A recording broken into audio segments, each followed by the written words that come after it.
আমাদের অনেকের কাজ কারবার দরবেশ বাবার মতো গাড়ি গাড়ি দেখতে পাচ্ছি। ওর একটা বক্তব্য শুনেছিলাম কয়েকদিন আগে, ও বলেছে কোরআনের সমস্যা আছে।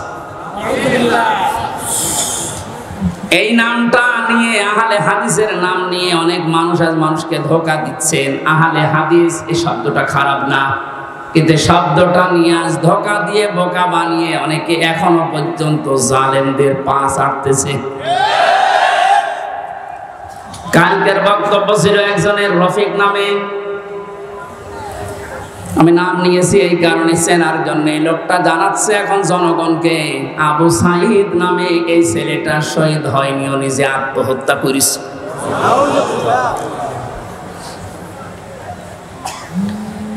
বিশ্বনবী কোরআন হাদিসের ভেতরে তিনি স্পষ্টভাবে জানিয়েছেন, কেউ যদি দেওয়াল চাপা পড়ে মারা যায় সে শহীদের মর্যাদা পায়, পানিতে ডুবে মারা যায় শহীদের মর্যাদা পায়।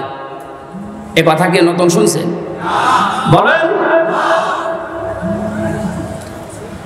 আগুনে পুড়ে যদি কেউ মারা যায় সে যদি শহীদের মর্যাদা পায়, অ্যাক্সিডেন্ট করে মরলে যদি শাহাদাতের মর্যাদা পায়, এই পৃথিবীর ময়দানে জালেমদের জুলুমের সামনে মোকাবেলা করতে গিয়ে নিজের জীবনটা যে দিয়ে দিল, তাকে আপনি শহীদ বলতে আপনার অসুবিধা লাগে কোন জায়গায় বলেন তো দেখি?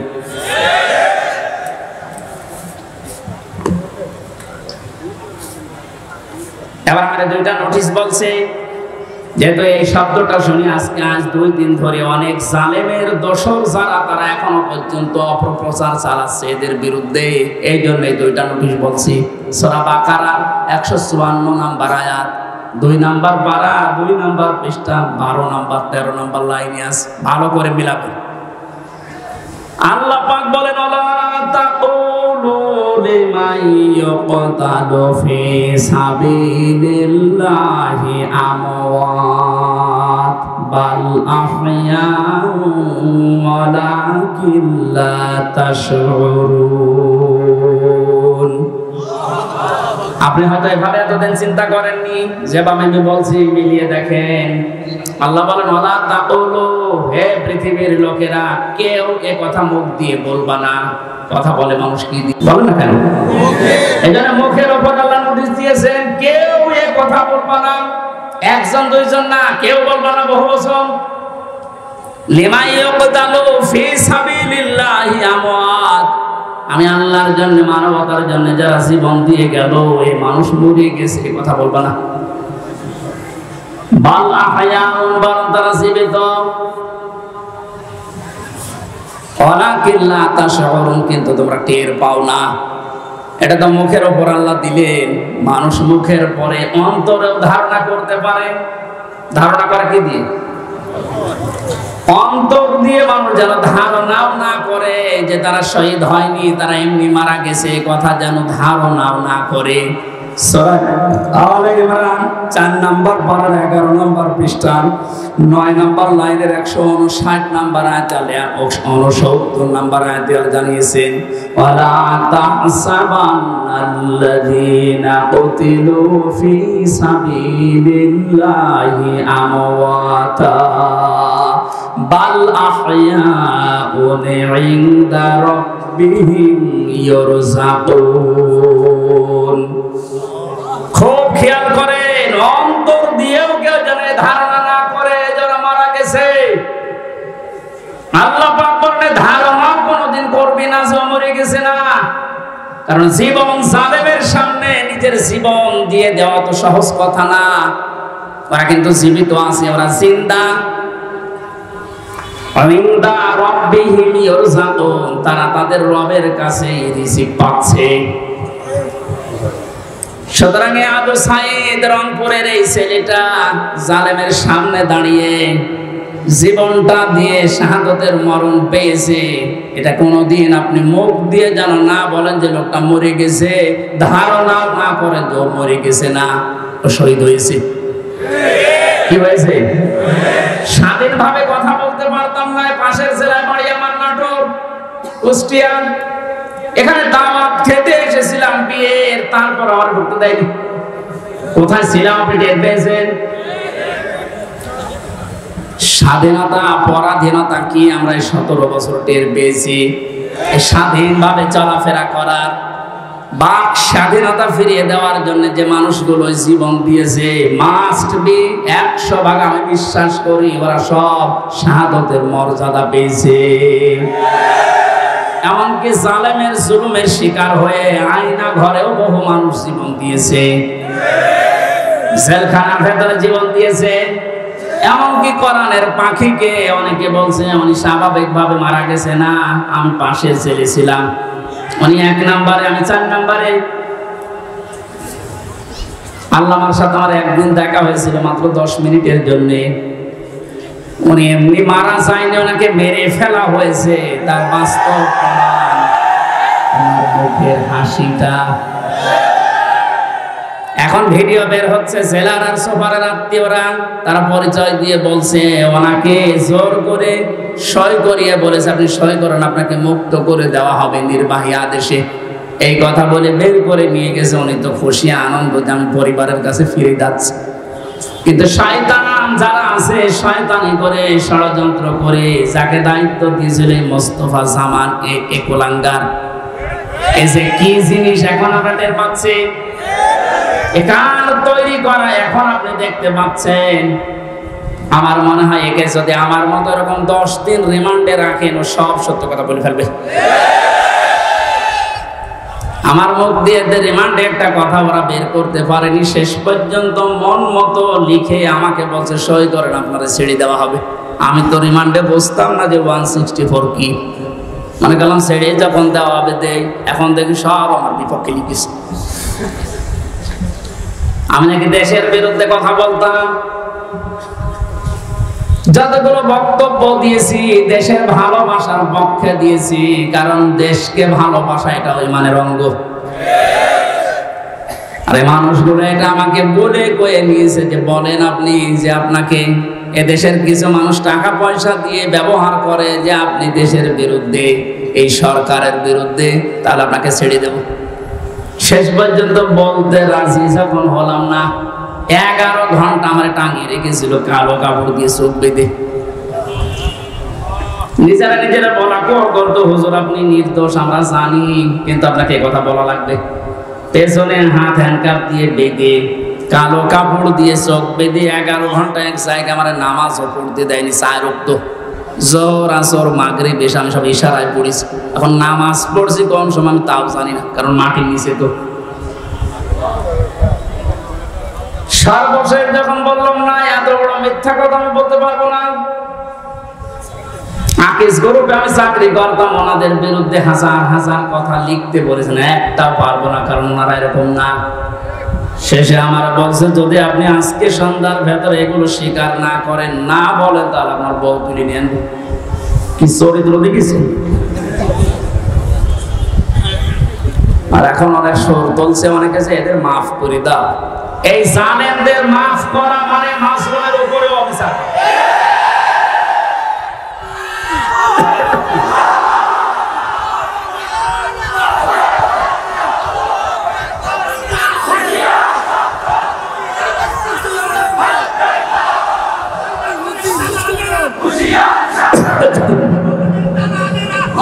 আমার ভাইরা, আপনি আমান আজমের জীবন ফিরিয়ে দিতে পারবেন? ব্যারিস্টার আরমানের স্ত্রীর কাছে আপনি কি জবাব দেবেন বলেন? কোথায় পৌঁছিয়েছেন তার জীবনটা? কি ট্যালেন্টেড সন্তান ছিল মীর কাসেম আলীর।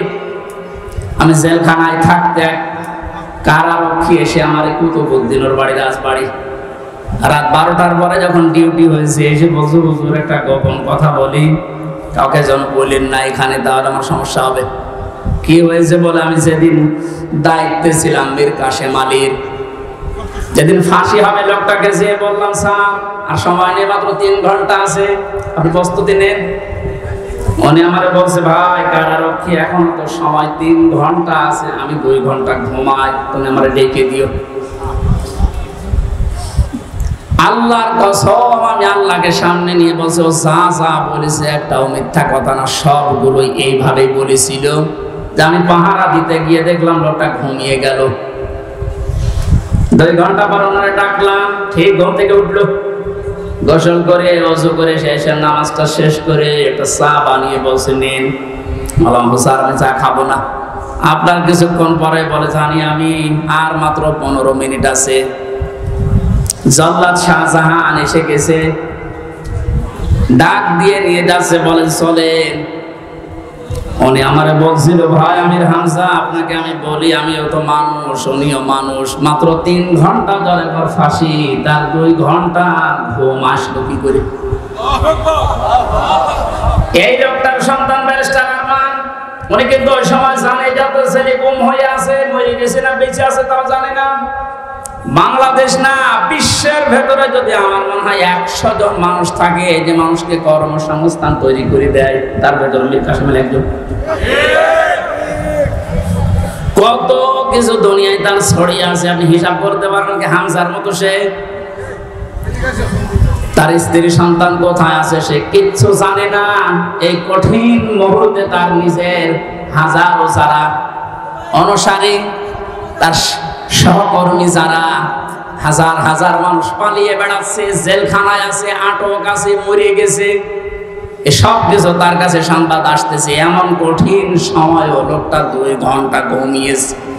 এমনি ঘুম আসবে না, অবশ্যই আমার আল্লাহ তাকে সূরা হামিম সিজদার 30 নম্বর আয়াত ফেরেশতা দিয়ে শুনিয়েছে। কোরআনে কারীম জানিয়েছে ইন্নাল্লাযীনা ক্বালু রাব্বুনাল্লাহু সুম্মা ইসতাকামু তাতানাজ্জালু আলাইহিমুল মালাইকা আল্লা তাখাফু ওয়া লা তাহজানু ওয়া আবশিরু বিল জান্নাতিল্লাতী কুনতুম তুআদুন। আল্লাহ পাক বলেন যারা এই কথা বলে যে আল্লাহ তুমি আমাদের রব, আমি ঠিকই আছি এই কথার উপরে, আল্লাহর সঙ্গে সঙ্গে তার বিপদে আপদে পড়লে ফেরেশতা নাজিল করবে। এই জন্য তাতানাজ্জালু দিয়েছেন আল্লাহ, 1 জন 2 জন পাঠায় না, মালাইকা বহু বছর হাজারো ফেরেশতা তার জন্য আল্লাহ পাঠিয়ে সান্ত্বনা দেয়। আল্লাহ তাখাফু ওয়া লা তাহজানু, কোনো ভয় নেই, কোনো চিন্তা নেই। ওয়া আবশিরু বিল জান্নাহ, ওই জান্নাতের সুসংবাদ গ্রহণ করো, আল্লাতী কুনতুম তুআদুন, যার ওয়াদা আল্লাহ করেছে। আমার মনে হয় ঠিক মীর কাসেম আলী শহীদ উনি আল্লাহর ফেরেশতাদের দ্বারা শুনতে পেয়েছিলেন সন্তান ব্যারিস্টার আরমানের জন্য চিন্তা নেই, হাজার হাজার সহকর্মীর জন্য চিন্তা নেই, ওগুলো আল্লাহ সব দেখবে, তুমি জান্নাতে প্রবেশ করো। তাছাড়া কি করে ঘুম এসেছে আমার তো বিশ্বাস হয় না, আমিও তো ছিলাম, আমার তো ঘুম আসতো না। রাতের পরে রাত আমি বিনা ঘুমে কাটিয়েছি। ঘুম আসে না কি করবো, 2-3টা ঘুমের পরে খেয়েও ঘুম আসে না। অথচ লোকটার 2 ঘন্টা 2.5 ঘন্টা পরে ফাঁসি, আর বলছে আমি 2 ঘন্টা ঘুমিয়ে নেই। আপনি কি যা তা মনে করেন এটা? এই লোকটার সন্তান ব্যারিস্টার আরমান 8টা বছর তার স্ত্রী জানতো না যে লোকটা বেঁচে আছে না মারা গেছে। গতকালকে তিনি একটা ভিডিওতে বলছিল আমি আমার পরিবারের আশা ছেড়ে দিয়েছিলাম, কারণ খাবার দিত পচা খাবার, অধিকাংশ সময় আমার রোজা রেখে কাটানো লাগতো। এই 8 বছরে আমার মনে হয় সে প্রায় 8 বছরই রোজা ছিল।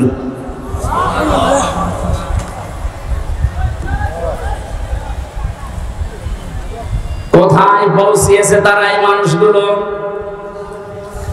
আর উল্টা পাল্টা এখনো পর্যন্ত অনেক জালেমের দোষরা ধারণা করে যাচ্ছে যে কি করেছে যে আমাদের দেশ থেকে তাড়িয়ে দিল। কি করেছেন আপনি টের পাচ্ছেন না? আপনি যদি কিছু না করেন আপনার শুধু আইনা ঘরের কারণে ফাঁসি হওয়া দরকার। মানবতার সাথে যেটা কত বড় মারাত্মক অপরাধ আপনি টের পাচ্ছেন না এখনো? যারা ছিল তাদেরকে একটু জিজ্ঞাসা করেন।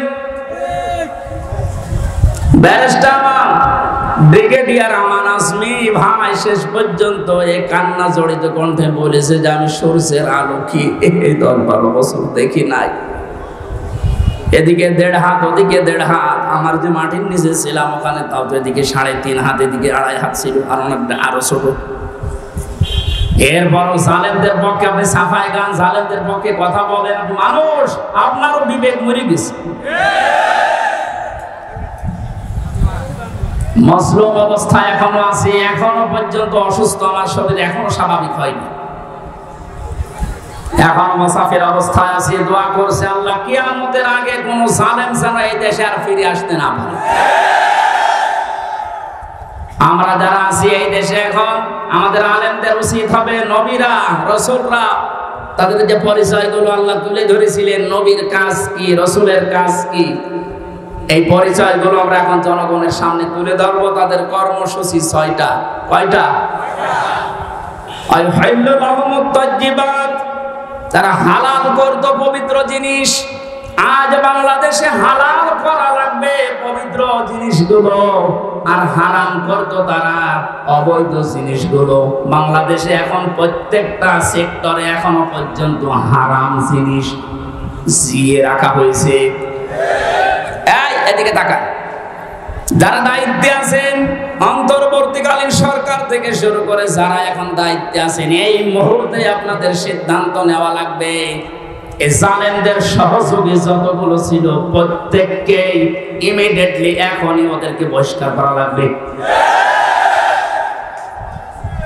এটা সংস্কার যেহেতু চলছে, নবীদের কর্মসূচি 6টা ছিল, তার 2য় নম্বর এটা হালালকে হালাল বলে বৈধ জায়গায় দিয়ে দেন।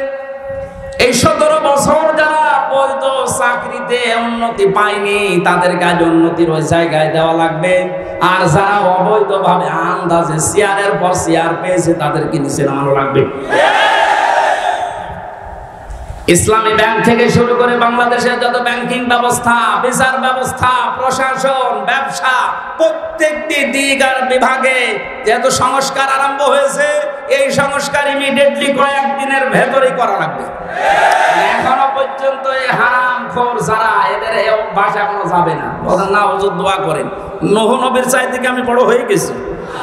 নূহ নবী দোয়া করেছিলেন না? কি বলেছিলেন? লা তাযারা আলাল আরদি মিনাল কাফিরিনা তাজ্জারা ইন্নাকা ইন তাযারহুম ইউদিল্লু ইবাদাকা ওয়া লা ইয়ালিদু ইল্লা ফাজিরান কাফারা। হে আল্লাহ, বহু চেষ্টা করেছি এদের পেছনে, 950 বছর দাওয়াত দিয়েছি। এদের যে চরিত্র, এদের আন্ডা বাচ্চা পর্যন্ত যেন জমিনে একটাও না থাকে, কারণ যেটা থাকবে ওর পেট থেকে যেটা আসবে ওইটা হবে ভালো। এজন্য জুলুমের পুনরাবৃত্তি আমরা আর দেখতে চাই না। এটা মারাত্মক একটা অপরাধ, সবচাইতে বড় অপরাধ এই গুম। এটা মানুষকে আপনি মেরে ফেলতে পারতেন, সংবাদ দিতেন যে লোকটা মারা গেছে। দেরাওয়ার ভাইয়ের সন্তানের সাথে নাটোরে যা করেছে, আপনি কি জবাব দেবেন বলেন তো? মেরে লোকটাকে ঘরের ভেতরে আপনি আটকে রাখলেন, পরের দিন জানতে পেরেছে জনগণ, এটাও মোবাইল ট্যাগ করে অমুক জায়গায় মরি পড়ে আছে। এই বিশ্বাসঘাতক এই জালেমকে যদি এখন নাটোরবাসী মাফ করে দেয়, তো কি জবাব দেবেন আপনি আল্লাহর কাছে আর দেলাওয়ারের কাছে? বলেন, আপনার ছেলেটা যদি হয়তো আপনি টের পেতেন। আমি একটু টের পেয়েছি, তাই আমার মুখ দিয়ে বরদোয়া চলে আসে। আমার মেয়েটা আমাকে আজ পর্যন্ত চেনে না। 3টা বছর আমার যোগাযোগ বিচ্ছিন্ন রেখে দিয়েছিল শয়তান। পরে আমি 8-9 মাস রেখে গিয়েছিলাম, এখন তো বয়স 4 বছর। আমার এখনো পর্যন্ত আমার কাছেও আসে না, আমার ডাকেও না, আমার কাছে আসে না। কারণ মনে করো বিভিন্ন হুজুর আসতো, ওইরকম একজন হুজুর। আমি জেলখানা থেকে যেদিন বের হয়ে বাড়িতে গেলাম, আমার বলছে হুজুর আমাদের বাড়ি চলে। আপনি হাসতেছেন, আমার মনের ভেতরে কত দুঃখ জানেন। আমার নিজের মেয়ে আমার চিনি না, যে জালেমদের কারণে, জুলুমের শিকার হওয়ার কারণে ওদের কেউ যেন ওদের বংশধর না আছে। মাফ করে দেন। মাপ আপনি এই জায়গায় থাকলে আপনার মুখ দিয়ে মাপ বের হতো না। কিসের মাপ? সংস্কার যখন চলছে, নবীদের কর্মসূচি 6টা, এই 6টার ভেতরে 1 নম্বরে এইটা যে হালাল জিনিসকে হালাল জায়গায় নিয়ে এসে বৈধতা দান করেন। সুতরাং এই মুহূর্তে বাংলাদেশের সবচাইতে বড় কাজ হবে, যারা এতদিন পর্যন্ত জুলুমের শিকার হয়ে ওই জায়গায় যেতে পারেনি, ব্যাংকিং ব্যবস্থা বলেন, বিচার ব্যবস্থা বলেন, প্রশাসন বলেন, ব্যবসা বলেন, আজ ওদেরকে ওই জায়গাগুলো পৌঁছে দেওয়া লাগবে। আর হারাম কাজ যেগুলো হারাম হিসাবে হারাম ঘোষণা দেওয়া লাগবে। হারাম এ দেশে নেই, এই কথা বলেন না কেন? বহু অবৈধ জিনিস অলরেডি বন্ধ হয়ে গেছে, সামনে আরো বন্ধ হবে ইনশাআল্লাহ। বারানী কারিম থেকে আবার বলছেন, আল্লাহ রাব্বুল আলামিন জানিয়েছেন হে পৃথিবীর মানুষেরা, 3 নম্বর নবীদের কাজ ছিল সৎ কাজে আদেশ করবে, তারা অসৎ কাজে বাধা দেবে। আজ বাংলাদেশ জামাতে ইসলামীর সর্বোচ্চ দায়িত্বে যিনি আছেন ডাক্তার শফিকুর রহমানের দিকে আপনি তাকান। 4টা দিন এই লোকটার সাথে আমি এক ঘরে ছিলাম, কাশিমপুর কারাগারে। এটা মানুষ বলা যায় না, আমার মনে এটা ফেরেশতা। তাদের ঈমান কোন পর্যায়ে আপনি তার সাথে না মিশলে বুঝবেন না। মনে করছেন জামাত ইসলাম, না, কিসের জামাত? সে জামাতের ঊর্ধ্বে। লোকটাকে আমি একদিন বলছি, স্যার আমি তো 3 বছর আছি, আমার যোগাযোগ বিচ্ছিন্ন, ওইভাবে বলতে পারি না, আমার দেয় না। আমার মাওলানা মামুনুল হকের মোবাইল দিত না, অন্য সবাইকে দেয়, আমাদের দেয় না। হেফাজতের আরো যারা আলেম ছিল তাদের দিত না। ওনাকে দেওয়ার পরে দেখলাম 4 তলা দিয়েছে। দেখা করতে যে বললাম, স্যার এখানে একটা উপায় আছে, আপনি যদি অনুমতি দেন তাহলে আপনাকে কারারক্ষীদের মাধ্যমে একটা কায়দা করে মোবাইল এনে দিই, ছোট মোবাইল, আপনি কথা বলতে পারবেন চুরি করে। কি বললে? কার সাথে কথা বলবো? অথচ তার ছেলেটাও পাশের ছেলে আছে, তার ছেলেও ডাক্তার, পাশের 1 বিল্ডিং পরে তার ছেলে জেল খাটতেছে। কি হিন্দাল সার্কিয়া, কি শয়তানি নাম, উল্টোপাল্টা নাম দিয়ে মামা। তার স্ত্রী অসুস্থ হয়ে পড়ে আছে, সে যে একটু খবর নেওয়ার জন্য, না কার সাথে কথা বলবো, আমার বলছে, হামজা আমি সবাইকে, আমার দল সহ সবাইকে আমি আল্লাহর কাছে দিয়ে এসেছি। এই কঠিন মুহূর্তে এই কথা মুখ দিয়ে বের হওয়া, আপনি মনে করছেন এ আর কি? আপনি জায়গা মতো জানতো আপনার মুখ দিয়ে কথা বের হয় কিনা? 5 তারিখের পর থেকে এই লোকটার যে উদ্যোগ দেখতে পাচ্ছি, আজ আমরা সারা বাংলাদেশ সহ যে অ্যাক্টিভিটিস, যে কাজগুলো, সৎ কাজের আদেশ, অসৎ কাজে বাধা দেওয়ার জন্য যে ভূমিকাগুলো পালন করছে, আমার মনে হয় এভাবে যদি আল্লাহ চালায়, কিছুদিনের ভেতরে এটা আমরা দেখতে পাবো। অলরেডি শুরু হয়ে গেছে। আল্লাহর দ্বীনের ভেতরে মানুষ এখন দলে দলে বালে বালে প্রবেশ করছে, তাদের অন্তত বিবেক একটু জাগ্রত আছে। বহু শিক্ষিত মানুষ, আমি কথা বলি তো মাঝে মাঝে, দেখি না বলছে আর কি করব, জীবনটা নষ্ট করে ফেলেছে জালেমের কথা শুনে, বাকি জীবনটা অন্তত ইসলামের কাছে দিয়ে আখিরাতটা তৈরি করি।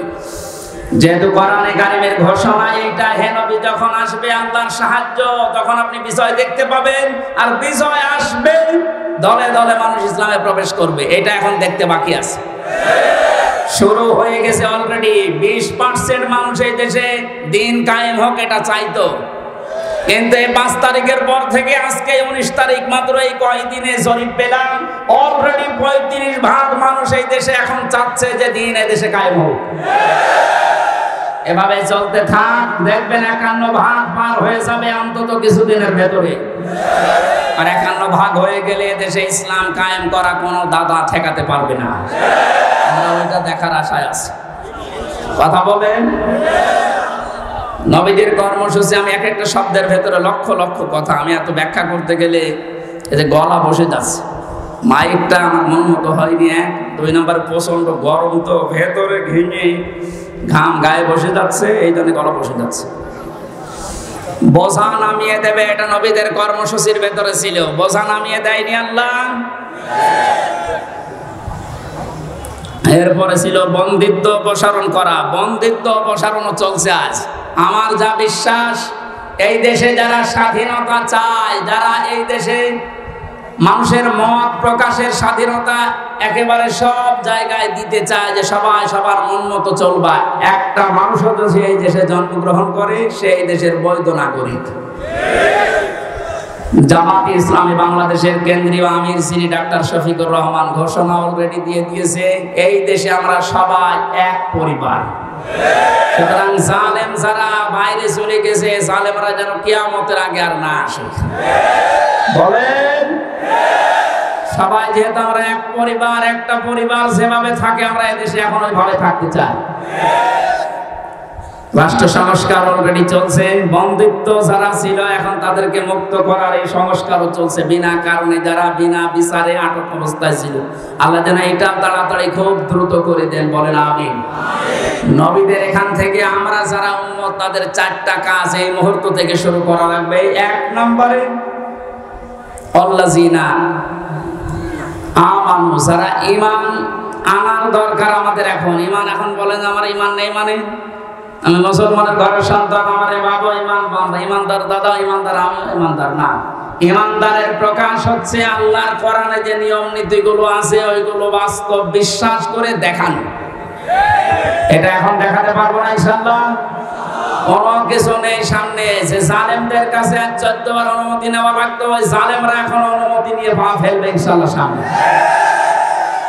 গতকালকে গিয়েছিলাম ফরিদপুরে, মাসখানেক আগেও ছিল আমার মাহফিল ওই গ্রামে, অথচ জালেমদের 14 জায়গায় অনুমতি নিয়ে আমার উঠতে দেয়, বলে না ওনারা বাদ দিয়ে।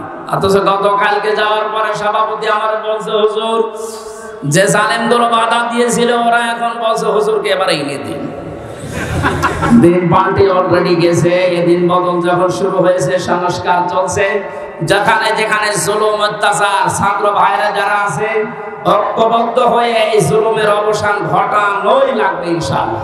মা আর বাবা, আমি হাজারো মেয়ে লোককে দেখেছি নিজের মা বাবা দোষ করলেও কিছু মনে করে না, মাফ করে দেয়, মানিয়ে নেয়। তো শ্বশুর শাশুড়ি একটু ভুল করলে মানাতে পারে না, তখন স্বামীর কাছে আস্তে আস্তে কানে কানে কথা তুলে দেয়। এরকম মহিলা দেশে নেই? শ্বশুর শাশুড়ি যারা বসে আছে ওরা তো এখন বগল বাজাচ্ছে যে কাজ হচ্ছে। কোরআনে কারীম জানিয়েছে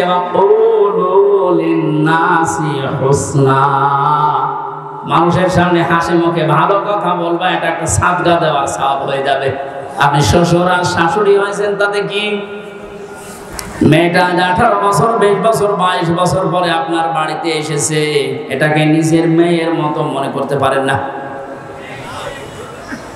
আল্লাহর কসম, আমি আল্লাহকে সামনে নিয়ে বলছি, সাক্ষী করে বলছি, সত্যি যদি মা আর বাবা নিজের মেয়েকে নিজের ছেলেকে যে নজরে দেখে, পুত্রবধূকে এই নজরে যদি দেখতে পারতো, আমরা হাজারো সন্তান আর নামক জায়গায় থাকতাম না। এদের আহ্বান জানাচ্ছি, আমরা তো চেষ্টা করছি, কিন্তু আপনাদের এই ছোট মনের কারণে পারছি না। আপনার মনটা উদার করেন, কি করবেন আপনি দুনিয়ার এই সয় সম্পদ দিয়ে যদি জাহান্নামে যাওয়া লাগে? আল্লাহ আমাদেরকে আরাফ নামক এই জায়গায় যেন দাঁড় করিয়ে ভাগ্য হত না করে। নবীজি কিন্তু হাদিসের শেষে আর বলেননি যে এরা যাবে কোথায়। বলেন তো এই হাদিসে পর্যন্ত থাকলে কি দাঁড়াচ্ছে অর্থ? জান্নাতেও যেতে পারছি না শুধুমাত্র এই কারণে, জাহান্নামও আল্লাহ দিচ্ছেন আমি ইসলামী আন্দোলন করার কারণে। অথচ এই জায়গায় যদি দাঁড়িয়ে থাকা লাগে আবাদান আবাদান, আমার মতো হতভাগ্য মানুষ আছে। আল্লাহ আমাদেরকে হেফাজত করুন, বলেন আমিন। মক্কায় নাযিল হয়েছে সূরাটা, 206টা আয়াত আছে, 16টা রুকু আছে। ক্রমিক নাম্বার হিসাবে কোরআনে কারীমের এটা 7 নাম্বার সূরা। মাত্র একটা আয়াতের 4 ভাগের 1 ভাগ পড়েছি। আয়াতের ভেতরে 3টা বিষয় আমরা আলোচনায় নিয়ে আসবো। 1 নম্বরে আমাদের নবী মুহাম্মদ রাসূলুল্লাহ 3টা গুণ আল্লাহ দিয়েছেন। কয়টা?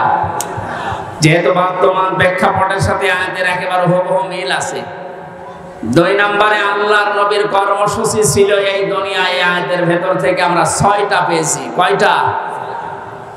3 নম্বরে আমরা যারা তার উম্মত এখন দাবি করব কিয়ামত পর্যন্ত, তাদের কর্মসূচি হবে, তাদের করণীয় হবে 4টা। তাহলে নবীজির পরিচয় তুলে ধরা হবে আয়াত দিয়ে 3টা, বিশ্বনবীর কর্মসূচি তুলে ধরা হবে 6টা, আর আমাদের করণীয় তুলে ধরা হবে 4টা। সব মিলে 13টা। কয়টা? এই 13টা বিষয় আজকের আলোচনায় আছি। আমরা একটা একটা করে তাফসীর আকারে শুনছি। আপনারা আছেন তো? আল্লাহ পাক বলেন আল্লাযীনা ইয়াত্তাবিউনার রাসূলান নাবিয়্যাল উম্মিয়্যা, তোমরা অনুসরণ করো, ইত্তেবা করো, দেখে দেখে চলো। এই যে তাবউন শব্দটা আছে, আমি 12 সালে যখন আলোচনা আরম্ভ করেছিলাম বিশ্ববিদ্যালয়ের সেকেন্ড ইয়ারে থাকতে, ওই সময়ে তাবউনের ব্যাখ্যা বলেছিলাম। অনেকে ইন্টারনেটে এটা দেখেছেন, মনে আছে আপনাদের? তাবউন মানে কি? তাবউন মানে দেখে দেখে চলা। আপনার সামনে একটা মানুষ হেঁটে যাচ্ছে, কিভাবে কিভাবে পা লাগায়, কোথায় হাত নাড়ায়, মাজা দোলায়, কিভাবে তাকায়, একেবারে ওইভাবে হুবহু ওই জায়গায় পা ফেলে হাত নাড়িয়ে মাজা দলিয়ে চলার নাম তাবউন। আল্লাহ পাক এখানে ইত্তেবা দিয়েছেন, আল্লাযীনা যারা ইয়াত্তাবিউনা অনুসরণ করছে, করবে। এটা মোজারে, বর্তমান, ভবিষ্যৎ, প্রেজেন্ট, ফিউচার। কার অনুসরণ করছে, করবে? রাসূলান নাবিয়্যাল উম্মিয়া, বিশ্বনবীর পরিচয় আল্লাহ এখানে দিয়েছেন 3টা। 1 নম্বরে রাসূল ছিলেন তিনি, 2 নম্বরে তিনি ছিলেন নবী, 3 নম্বরে তিনি ছিলেন উম্মি। এবার আসেন তো, রাসূল কাকে বলে, নবী কাকে বলে, উম্মি কাকে বলে? এই পৃথিবীতে বহু নবী এবং রাসূলের কথা আমরা শুনেছি। 1,24,000 নবী রাসূলের কথা আমরা জানি। পৃথিবীতে আল্লাহ মানুষকে হেদায়েত দেওয়ার জন্য, পথ প্রদর্শন করার জন্য পাঠিয়েছেন। এতগুলো নবীর জীবনী, কর্ম পদ্ধতি বলতে বলতে তো সময় চলে যাবে। আমি গুরুত্বপূর্ণ কয়েকটা নবীর জীবনী থেকে বলছি। যত নবীকে আল্লাহ দুনিয়ায় দাওয়াতি কাজ করতে পাঠিয়েছিলেন, সবচাইতে বেশি কষ্ট সহ্য করেছিলেন হযরতে মুহাম্মদুর রাসূলুল্লাহ। এনার পরে যার নামের তালিকা পাওয়া যায় তিনি হযরতে ইব্রাহিম আলাইহিস সালাম। এনার পরে যার নামের তালিকা আছে হযরতে নূহ আলাইহিস সালাম।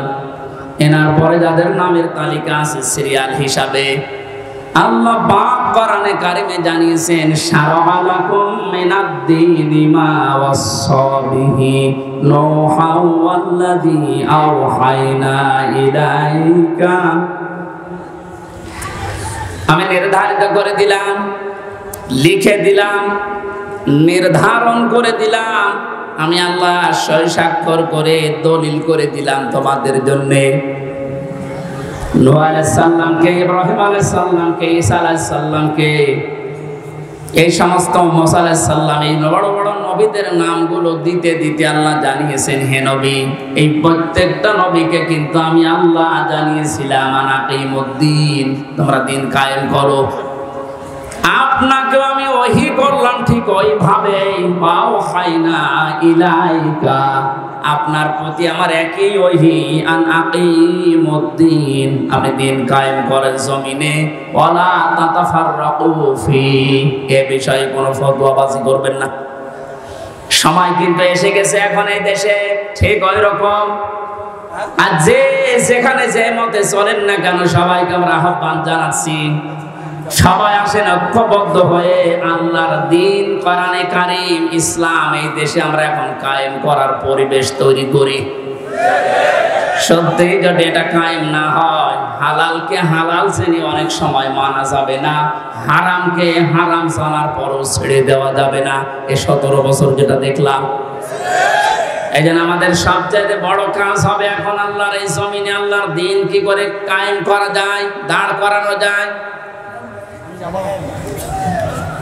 বিশ্ব নবী মুহাম্মদুর রাসূলুল্লাহকে আল্লাহ রাসূল বলে ঘোষণা দিচ্ছেন যে, হে নবী, আপনি আপনার পরিচয় উম্মতদের সামনে দেবেন যে আমি তোমাদের জন্য রাসূল হয়ে এসেছি। 511 জন রাসূলের কথা আমরা পড়েছি, আর বাকিগুলো সব আল্লাহ নবী হিসাবে পাঠিয়েছিলেন।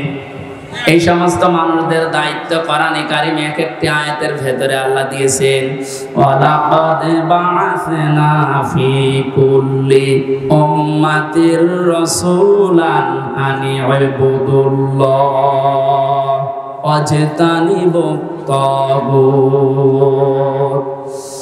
রব্বুল আলামিন বলেন, এই পৃথিবীর যত ওয়ালাকাদ বা'আসনা ফি কুল্লি উম্মাতির রাসূলান, প্রত্যেকটি জাতির জন্য আমি আল্লাহ রাসূল পাঠিয়েছিলাম। প্রতিটি নবী আর রাসূলদের জীবনের দায়িত্ব মূল ছিল 2টা। তারা উম্মতদের কাছে যেই বলতেন আল্লাহর ইবাদত করো। কার ইবাদত? এই শব্দটা নিয়ে হাজারো জায়গায় আমরা এই দেশের ভেতরে অনেক ভেজাল দেখতে পাচ্ছি। কমনে দিয়েছে ফ্যান, ইয়ার কি মারছেন এখানে বসে বসে?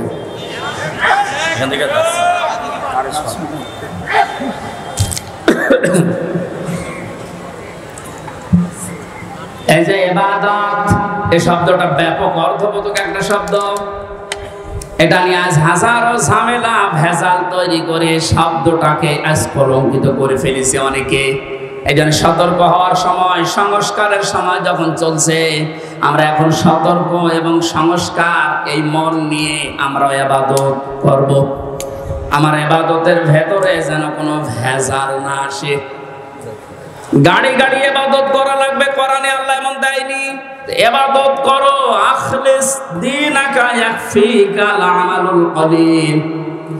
তোমার ঈমানটা যদি খাঁটি হয়, কাজকর্ম আমল যদি কম হয়, আমার আল্লাহ মাফ করে দেবে। ফেরেশতারা আমার টোল নিত। আমার কুষ্টিয়ার এই যে মেহেদি রবি ব্রিজের যে টোল, এক শয়তান নাকি আদায় করতো।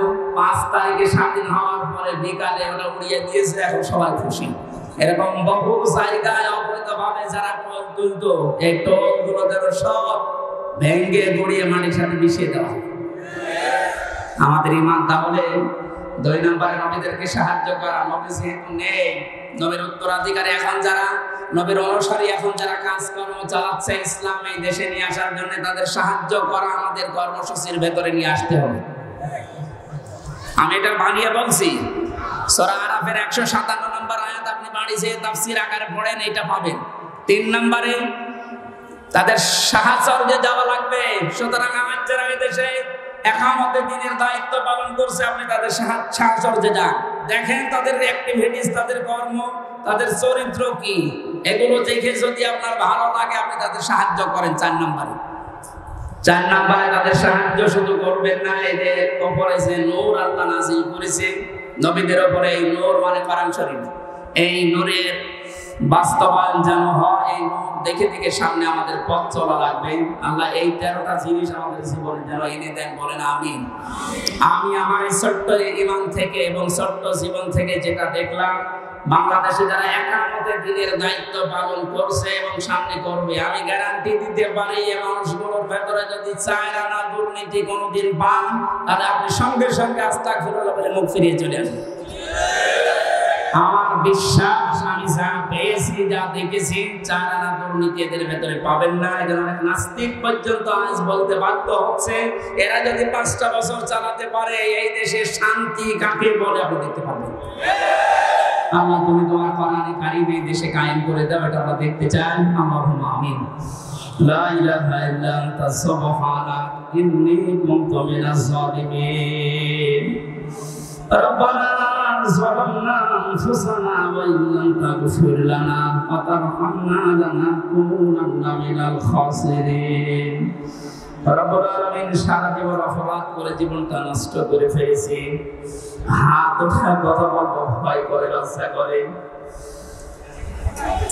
যেহেতু তুমি স্বাধীনতা আমাদের এনে দিয়েছো, এই দেশটা তুমি মুক্তভাবে কথা বলার পরিবেশ দিয়েছো, আল্লাহ তাআলা তোমার আইনগুলো এই দেশে মুক্ত করে দাও। চর্ম চোখে যেন দেখতে পারি তোমার কোরআন এই দেশটা চলছে। আল্লাহ কোরআনের আয়োজনে যারা আঞ্জাম দিলে মানুষগুলোকে কবুল করো। নবীর মতো আমরাও দোয়া করছি, লা তাদার আলাল আরদি মিনাল কাফিরিনা দাজ্জারা। শহীদ আল্লাহ তাআলা সাইদে সহ যত মানুষ দ্বীনের জন্য, তোমাকে রব বলে টিকে থাকার জন্য ফাঁসির দড়ি গলায় নিয়ে শহীদ হয়ে জীবনটা দিয়ে গেল, আল্লাহ তাদের শাহাদাতের সর্বোচ্চ মাকাম দান করো। যে ছাত্র ভাইরা, ছাত্র বোনেরা, আল্লাহ তাআলা এই দেশটাকে জালেমের কবল থেকে মুক্ত করে স্বাধীনভাবে আমাদেরকে চলাফেরার সুযোগ করে দিয়ে গেল, তাদের জীবনটা তুমি শাহাদাতের সর্বোচ্চ মাকামে নিয়ে যাও। শহীদ আবু সাইদ ভাই, শহীদ মুগ্ধ ভাই সহ, শহীদ আবু রায়হান সহ, আমি নাম না জানাই 14 জন মানুষ আমার সামনে কুষ্টিয়া থেকে বিদায় নিয়ে গেল 5 তারিখে। যত মানুষ সারা বাংলাদেশে বিদায় দিয়েছে, আল্লাহ এদেরকে তুমি জান্নাত দিয়ে দাও। আমরা অনেকে অসুস্থ আছে, আমাদেরকে শিফায়ে কামিলা আজলা নসিব করো। রব্বুল আলামিন, বহু মানুষ এখানে এসেছে, মনের ভেতরে কার কি কামনা বাসনা আছে আমি জানি না, যার যে চাহিদা আশাগুলো নিয়েছে আল্লাহ পূরণ করে দাও। বড় স্বপ্ন